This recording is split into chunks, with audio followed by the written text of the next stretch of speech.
السلام علیکم دوستو، میں ہوں عبد المنان اور آپ دیکھ رہے ہیں نالج پاور۔ ہمارا آج کا ٹاپک ہے ہاؤ ٹو بی ریسپیکٹڈ، یعنی لوگوں میں باعزت اور باوقار بننے کا وظیفہ۔ تو آئیے سب سے پہلے اس اسم مبارکہ کو ترجمے کے ساتھ سن لیتے ہیں جس کا آج ہم وظیفہ سننے جا رہے ہیں۔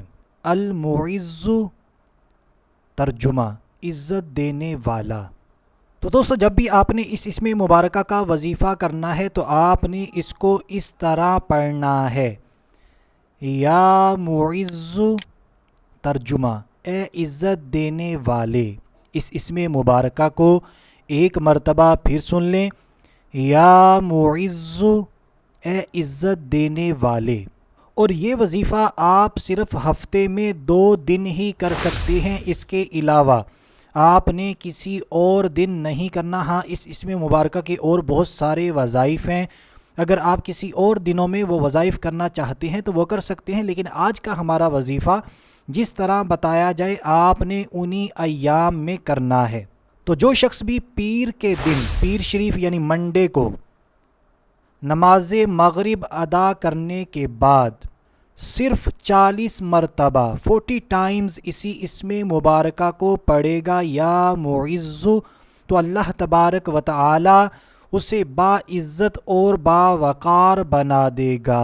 اور اسی طرح یہی عمل آپ جمعۃ المبارک کے دن بھی کر سکتے ہیں۔ ٹائمنگ وہی ہے، نماز مغرب ادا کریں، نماز مغرب کے بعد اس عمل کو کر لیجئے گا۔ آپ پیر شریف یا جمعۃ المبارک میں سے کسی ایک دن کو چوز کر لیں اور اسی ایک دن اس وظیفے کو کریں۔ اور اس وظیفے کے اول و آخر آپ نے 3 مرتبہ درود پاک لازمی پڑھنا ہے۔ درود پاک کوئی سا بھی پڑھ سکتے ہیں، چھوٹا سا درود پاک یا درود ابراہیمی پڑھنا چاہیں تو وہ بھی پڑھ سکتے ہیں۔ تو دوستو، جاتے جاتے آپ سے ریکویسٹ کروں گا، ثواب کی نیت کر کے مسلمانوں کو فائدہ پہنچانے کی نیت سے اس ویڈیو کو لازمی شیئر کریں، اور نالج پاور کا آج کا وظیفہ اگر اچھا ہے تو ہماری ویڈیو کو لازمی لائک کریں، اور نالج پاور کی ٹیم کو سپورٹ کرنے کے لیے کم از کم ویڈیو کے نیچے جو کمنٹ باکس موجود ہے وہاں پر ایک دعائیہ کلمہ لازمی لکھ دیں، ہمیں آپ کی دعاؤں کی بہت زیادہ ضرورت ہے۔ تو ابھی کے لیے اتنا ہی، اگلی ویڈیو تک کے لیے اجازت چاہتے ہیں۔ اپنا خیال رکھیے گا، ہنستے مسکراتے رہیے گا۔ اللہ حافظ۔